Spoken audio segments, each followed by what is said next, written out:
Right now, we are at a critical moment. We are working closely with the United States, with European partners, with many others to define steps that can end Russia's war against us, against Ukraine, and bring real security. The 28-point peace plan for Ukraine that was drafted by Steve Witkoff, the US special envoy, and Kirill Dmitriev, the head of Russia's sovereign wealth fund, was cautiously welcomed. In Moscow, Putin and other senior officials said that it could be the basis for an eventual peace deal on Ukraine. This initial plan, which Trump also endorsed, met lots of Russia's demands. For example, Ukraine would have been forced to hand over land to Moscow, including territory that it's still controlled. It would have had to agree to a ban on joining NATO. So obviously, Moscow was quite happy with this. There's no deal until there's a deal. I will call up NATO in a little while. I will call up the various people that I think are appropriate, and I'll of course call up President Zelenskiy and tell him about today's meeting.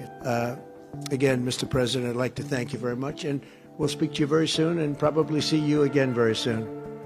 Thank you very much, Vladimir. Next time in Moscow. Oh, that's an interesting one. I don't know. I'll get a little heat on that one, but I could see it possibly happening. After the 28-point peace plan emerged, causing alarm in Kiev and among its European allies, there was pushback from Zelensky and from European leaders, and the 28 points were reduced to, it was said, to 19. And we don't know for sure, but it seems as if they removed any reference to NATO, to a ban on NATO for Ukraine. Kiev would not have been forced to immediately hand over territory to Russia. The initial draft of the 28-point plan included points that were not acceptable, but also some very important elements that will be essential. I've had detailed discussions with allies.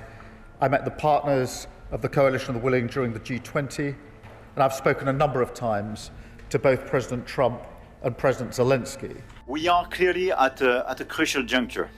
Negotiations are getting a new impetus, and we should seize this momentum, not because there is reason for alarm. Ukraine is solid, Russia is slow, and Europe is steadfast, but because there is finally a chance to make real progress toward a good peace. We're having good talks. We started with Russia. We're having some talks with Russia. Ukraine is doing well. I think they're pretty happy about it. They'd like to see it end. And we won't know for a little while, but we're making progress.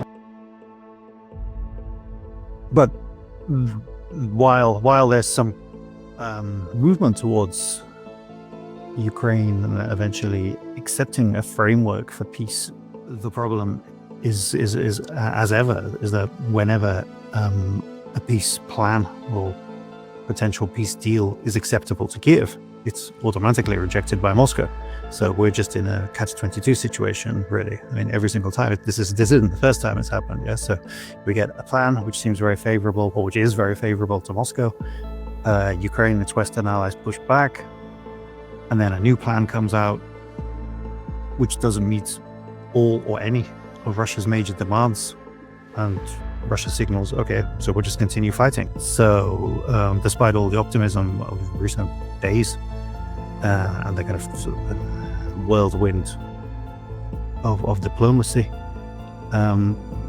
essentially we're no closer to peace than we were, say, 2 weeks ago.